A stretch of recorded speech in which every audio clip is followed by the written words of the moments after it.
this is the iPhone 15 Pro Max, and it's running iOS 18.1, and this is the iPad mini 7 with the all-new A17 Pro chipset. Let's go ahead and find out how well this A17 Pro chip device stacks up against the original A17 Pro chip device.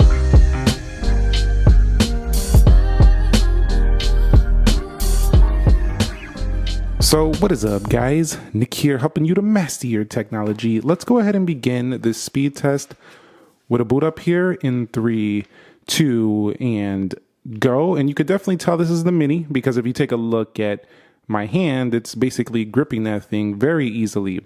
But the reason for this comparison is a couple of people were asking, is the A17 Pro chip in the iPad mini 7 as fast as the one in the iPhone 15 Pro Max?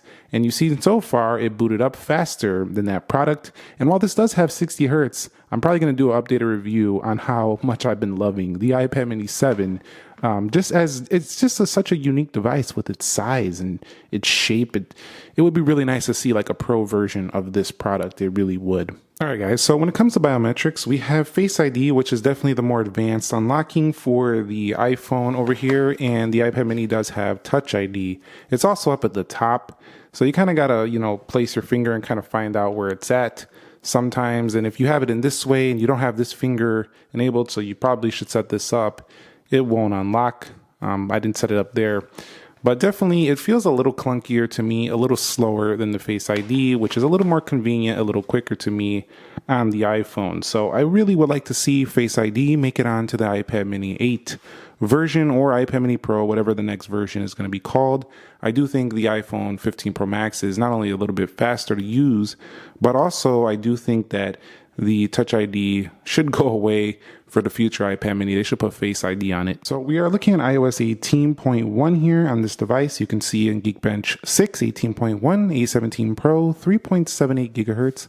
Over here for the iPad mini 7, we also do have iOS 18.1, same 3.78 gigahertz, and the same RAM, 8 gigabytes on both of them. So while this is supposedly a bin chip, we're going to see in this app test if it definitely feels any different, and in the Geekbench and in the benchmarks and video rendering. All right, so you can see everything is closed out for both products. Let's go ahead and begin with calendar.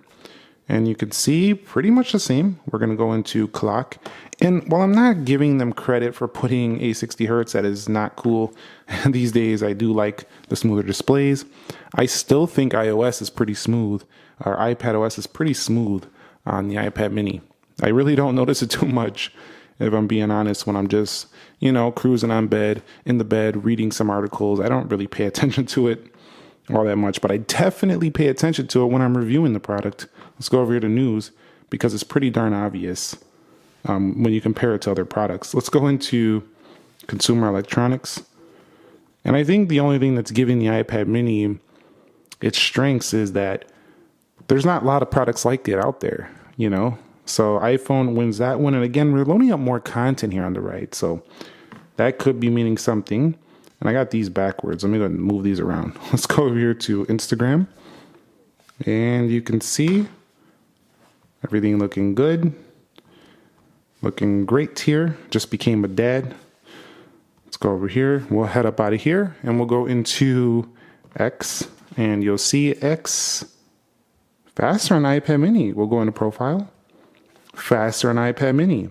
So far it's looking like besides 60 Hertz, the chip is not making a difference whatsoever.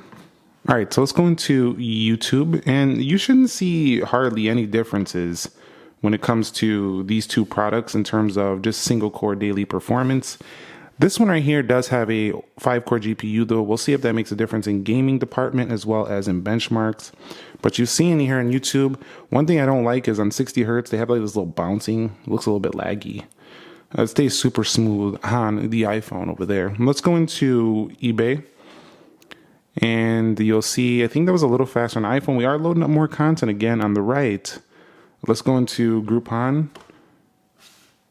And you could see faster on the left, but not by a substantial margin. Let me go ahead and go over here to gift cards. We'll see what they got. And you'll see that was faster on iPad mini, even though it's loading up more content. And this is why I love consuming content on iPad mini, because it just kind of loads up way more It has more of a tablet form factor. So while it is not way larger than an iPhone, you can consume way more content without scrolling as much. Love that. Let's go over here to Best Buy, and then keep in mind too the value proposition of an iPad Mini 7, $499 here on the right. You'd have to pay over $1,000 to get the 15 Pro Max. So you can get this chip for a pretty good price. You're not going to get A17 Pro on an iPhone for this cheap. And I'm not saying it's cheap. I'm just saying cheaper than this product. You can trade in some products and get this even less. So the iPad Mini to me is a great value. Let's go into Jetpack. And one of the reasons why I think Apple didn't go ahead and bring in OLED and all those things is because they would have to increase the price, which will make the iPad Mini less of a value.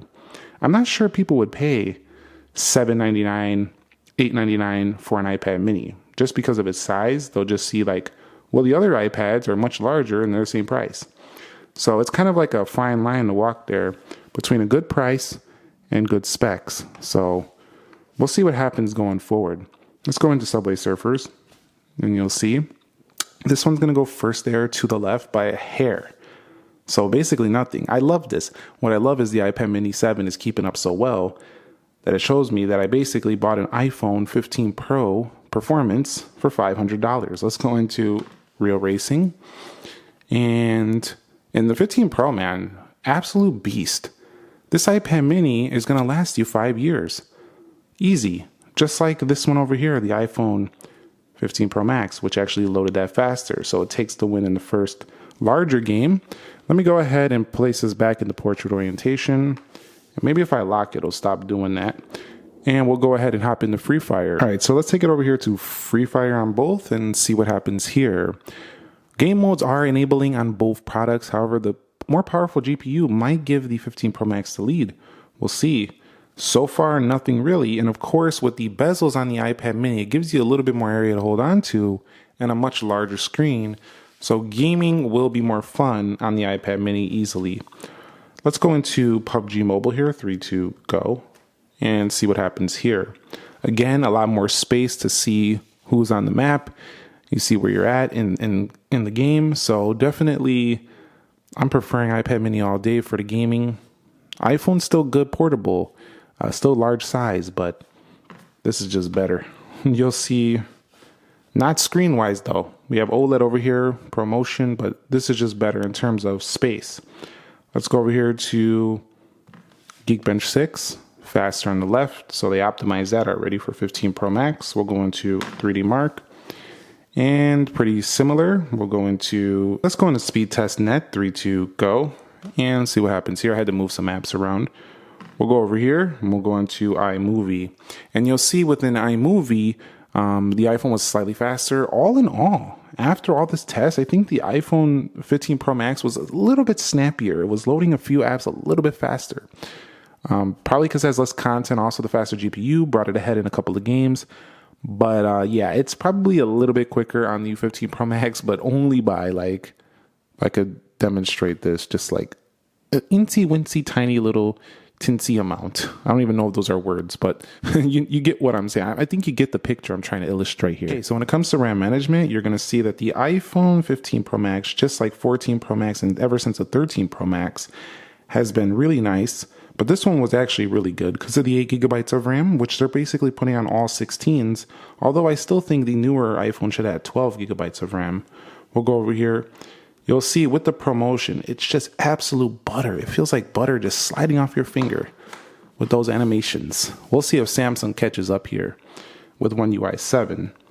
Now, when it comes to the, and that was just like a off-the-wall comment, but I've been seeing the animations are supposed to get smoother on the One UI 7. And you'll see right here, iPad Mini 7 over here, because it's going to the landscape a little bit slower, but it's not that it really feels like less smooth. It still feels very smooth, as you'll see.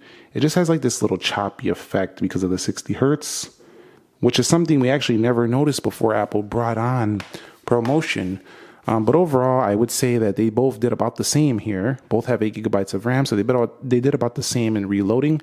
However, it just looked way smoother on the iPhone 15 Pro Max. So here we are with the Geekbench 6 results, and you'll see that the iPhone lost it here, 2479 and 5016 versus a 2829 and a 6868.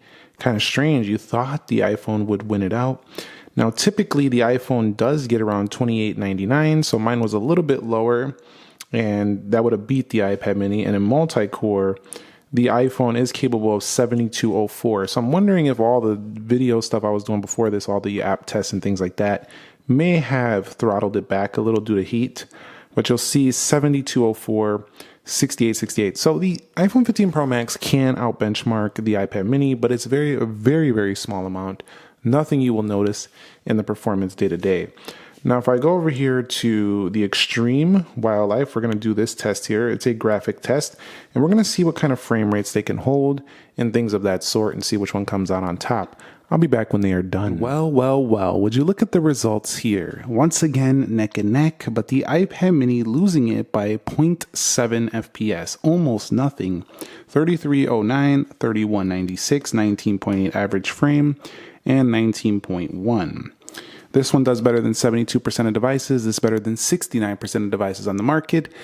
Both of these are going to be performing about the same in almost everything they do from a performance perspective. So A17 Pro chip, but I will say I shouldn't just make it seem like the iPad mini is as fast. The iPhone 15 Pro Max is a little bit snappier, but just by a little bit. So from the video editing perspective, the iPad mini can use Apple Pencil Pro actually, which is the one I have right here. And it would probably be a better tablet for, it's going to be a better product for editing in general. It's just more space to see, and you can do cuts with the Apple Pencil. So this will be a better experience than the iPhone. However, the iPhone is still big enough to do some edits. But let's go ahead and see how fast they can render these 4-minute videos out. Let's go ahead and export these videos right about now and see which one can do this faster.